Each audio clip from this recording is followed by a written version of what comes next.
မင်္ဂလာပါကျွန်မကတော့ဒီမိုကရေစီနောင်သတင်းဌာနကသတင်းတောက်အတင်စားပါ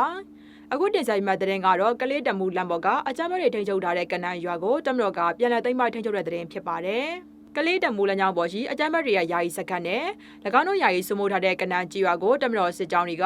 ဇွန်လ30ရက်နေ့မှာထပ်မံသိမ်းပိုက်ရရှိခဲ့ပါတယ်ဒီကလေးတမူလမ်းကြောင်းအများဆုံးပြန်လည်ဖွင့်လှစ်နိုင်ရန်အတွက်ဇွန်လ9ရက်နေ့ကစပြီးစစ်ကြောင်းတွေခွဲပြီးနေမြေရှင်းလင်းနေတာဖြစ်ပါတယ်အကြမ်းဖက်တွေထိန်းချုပ်ထားတဲ့ကလေးတမူလမ်းကြောင်းပေါ်ရှိမြို့နယ်ကြီးရွာတွေကိုတမတော်စစ်ကြောင်းတွေကတစင်မီတစင်ပြန်လည်သိမ်းပိုက်ထိန်းချုပ်နိုင်ခဲ့တာပါတမတော်စစ်ကြောင်းတွေကဇွန်လ29ရက်နေ့မှာတော့အကြမ်းဖက်တွေထိန်းချုပ်ထားတဲ့ခံပတ်မြို့ကိုပြန်လည်သိမ်းပိုက်ထိန်းချုပ်နိုင်ခဲ့ပါတယ်။ဒါအပြင်ဇွန်လ29ရက်နေ့မှာတော့ကျွန်းတော်ရေရှင်ကျွော်မြောက်ဘက်မှာနှစ်ဖက်ထိတွေ့တိုက်ပွဲတွေဖြစ်ပွားခဲ့ပြီး၎င်းတို့ရဲ့စကန်နဲ့အချုပ်စကန်တွေကိုတမတော်စစ်ကြောင်းတွေကပြန်လည်သိမ်းပိုက်ထိန်းချုပ်နိုင်ခဲ့ပါတယ်။ဇွန်လ30ရက်နေ့မှာတော့တမတော်စစ်ကြောင်းတွေကကနန်ကျွော်ကိုထပ်မံသိမ်းပိုက်ရရှိခဲ့ပြီးအကြမ်းဖက်တွေရဲ့အလောင်းလက်နက်နဲ့စက်ပစ္စည်းတွေကိုသိမ်းပိုက်ရရှိခဲ့ပါတယ်။ဒီကလေးတမိုးလမ်းကြောင်းကိုအကြမ်းဖက်အဖွဲ့တွေကပြီးခဲ့တဲ့2024ခုနှစ်ကတည်းကထိန်းချုပ်ထားတာဖြစ်ပြီးလက်ရှိအချိန်မှာတမတော်ကဒူလန်ချောင်းကြီးအများဆုံးပြန်လည်ဖွင့်လှစ်နိုင်ရန်အတွက်အရှင်အဟုန်နဲ့ထိုးစစ်နေတာဖြစ်ပါတယ်။ဒီကလေးတမိုးလမ်းကြောင်းဟာမြန်မာနိုင်ငံအနောက်မြောက်ဘက်ဒေသနဲ့အိန္ဒိယနိုင်ငံတို့ကိုဓာတ်ရိုက်ချိတ်ဆက်ပေးထားတဲ့လမ်းမကြီးလည်းဖြစ်ပါတယ်။ကလေးတမိုးလမ်းကြောင်းကိုမကြာမီရက်ပိုင်းအတွင်းမှာပြန်လည်ဖွင့်လှစ်နိုင်တော့မှာဖြစ်ကြောင်းလည်း